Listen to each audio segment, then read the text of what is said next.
নিশ্চিন্ন হোৱাৰ উপক্ৰম বৰপেটা জিলাৰ ঐতিহাসিক কাপলা বিল। সংকটৰ গৰাহত অসমৰ বিদ্যালয় পাঠ্যক্ৰমৰ সমাজ অধ্যয়ন বিষয়ত লিপিবদ্ধ থকা কাপলা বিল। বৰপেটা জিলাৰ বনিয়াকুছি ব্যাককুছিত অৱস্থিত প্ৰায় 15,000 বৰ্গ কিলোমিটাৰ মাটিকালিৰে পৰিপূৰ্ণ কাপলা বিলৰ প্ৰায় 200 বিঘা মাটি আজি সন্দেহযুক্ত বহিৰাগতৰ কবলত। বিলখন সম্প্ৰতি মেটেকাৰ পিটনিৰে বাম হৈ পৰাত বহু পৰিমাণে কমি গৈছে অতীতৰ সেই মাছ আদি, যাৰ ফলত লোকচানৰ সন্মুখীন হ'ব লগা হৈছে নিবিদা পোৱা ব্যক্তিয়ে। বিলখনৰ নামত 7 বছৰৰ কাৰণে প্ৰায় 50 লক্ষ টকা চৰকাৰক দিব লগা হয় যদিও আজি পৰ্যন্ত চৰকাৰী আঁচনিৰ সুপ্ৰয়োগ নোহোৱাৰ ফলত বিলখন বৰ্তমান নিশ্চিন্ন হোৱাৰ উপক্ৰম হৈছে। কাগজে কলমে যোৱা 10 বছৰত লক্ষ লক্ষ টকা বিলখনৰ নামত আবণ্টন হৈছে যদিও এই ধনৰাশি একাংশ মধ্যভোগী দলালে ভক্ষণ কৰা বুলি বিশেষ সূত্ৰত প্ৰকাশ।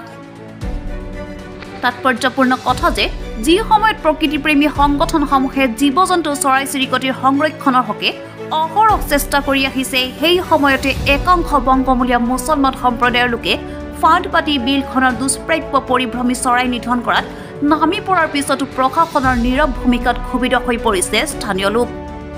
এনেকি স্বয়ং মুখ্যমন্ত্ৰীৰ ভাতৃ বৰপেটা জিলাৰ আৰক্ষী অধীক্ষক হিচাপে নিযুক্তি হৈ থকাৰ পিছতো প্ৰশাসনৰ নীৰৱ নিষ্ক্ৰিয় ভূমিকাই চিন্তিত কৰি তুলিছে অঞ্চলবাসীক।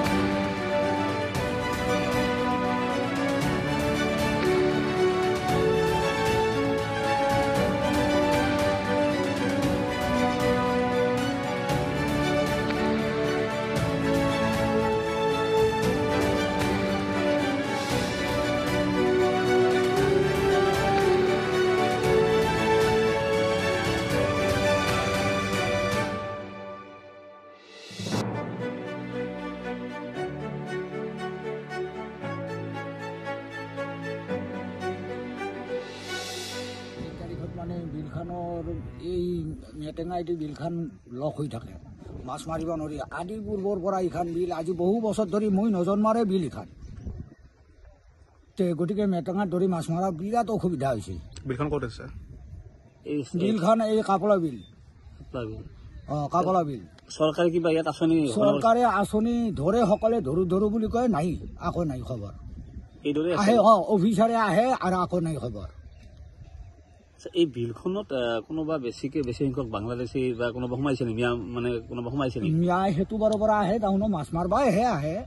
ইয়াত মানে বসতি স্থান কৰিছে নেকি? বসতি স্থান সেইবিলাক সেই মিয়াৰে ঘৰ গোটেই যিবিলাক আছে ঘৰ বনাইছে। সেই চব মিয়াৰে বস্তিয়ে একদম। মাটিবিলাক কাৰ বিলত? মাটিবিলাক আগতে ৰিজাৰ্ভ মাটিয়ে আছিল, এলত দিলাক, এলত দিয়াতে কাপলাৰ মানুহ দিলাক, কাপলা মানে চব তাহাঁতেই বেচিছে, বিক্ৰী কৰিছে। এই ক্ষেত্ৰত আপুনি মুখ্যমন্ত্ৰীক কিবা কয় নেকি? কি অনুৰোধ জনায়? মুখ্যমন্ত্ৰীক অনুৰোধ এতিয়া জনাব লাগিলে, আমি আকৌ সেইবিলাক জনাব নাজানো আৰু আমি লেখা পঢ়া নাই, গতিকে আমি আৰু সিমানখিনি কৰাও নাই। অবৈধভাৱে দখল কৰি আছে নেকি তাহোন? এতিয়া সেইটো আৰু সেই যি চালখন নদীটো আছে, নদীৰ পাৰে পাৰেও ঘৰ আছে, মথাৰি সেইটো পাৰে দিও আছে ঘৰ, এইটো পাৰে দিও ঘৰ আছে। তাহাৰ অবৈধভাৱে দখল কৰি আছে। তাৰ সেই মথাৰি পাৰে পাৰে ঘৰে আছে। সেই অতীতত তাতে বিলৰ বাহা বান্ধা জেগা আছে। চৰকাৰে যদি আঁচনি ঘোষণা কৰে তেতিয়াহ'লে আপোনালোকৰ মৎস্যজীৱী যিবিলাক মানুহ তেওঁলোকৰ উন্নতি হ'ব। বিশেষ কৰি যদিও মেটেঙা গুচে নেদে, দক্ষিণৰ মথাৰিটো যদি কাটি দিয়ে, এই মেটেঙা নাথাকে, ইমান জংঘল হৈ নাথাকে, দক্ষিণৰ মথাৰিটো কাটি দিব লাগিব। ভূমি চৰাইও মানে নিধনযোগ্য হৈ আছে। আহে। কোনে কৰে এইবিলাক? এইবিলাক নিধন কৰে মানে এই যি মিয়া আছে, তাহোন হয়তো ৰাতি জাল পাতে। আমিতো ৰাতি আৰু বিলক নাহোঁৱে মাছ মাৰিবা। আমি এই দেখা পাইছি, এই আৰু গুচি যাম, আমি আৰু ঘৰত গুচি যাম। মাছ কটা বিক্ৰী হোৱাৰ পিছতে আমি আৰু গুচি যাম। তাৰমানে প্ৰশাসনে এতিয়ালৈকে কোনো গুৰুত্ব দিয়া নাই? প্ৰশাসনে গুৰুত্ব দিয়া নাই। এটা সাংবাদিক আহি আছে কাপলাৰ ইফালৰ, সি কৈ আছে এতিয়া গুৰুত্ব দিয়া নাই সেনেকে। আৰু তাৰমানে সংবাদ মাধ্যমত নিউজ ওলোৱাৰ পিছতো প্ৰশাসনৰ কোনো গুৰুত্ব দিয়া নাই? ইয়াত কিহেৰে মাৰে এই চৰাইবিলাক?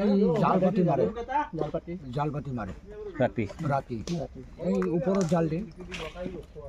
আৰু মোবাইলত শালিৰ মাতো দিয়ে, শালি চৰে যেনেকৈ মাত, মোবাইলত সেনেকৈ মাত দি থৈ দিয়ে। সেনেকৈ জালত লাগে আহি নলবাৰীৰ পৰা হিৰেণ বৰ্মনৰ ৰিপৰ্ট, নিউজ টাইম 3।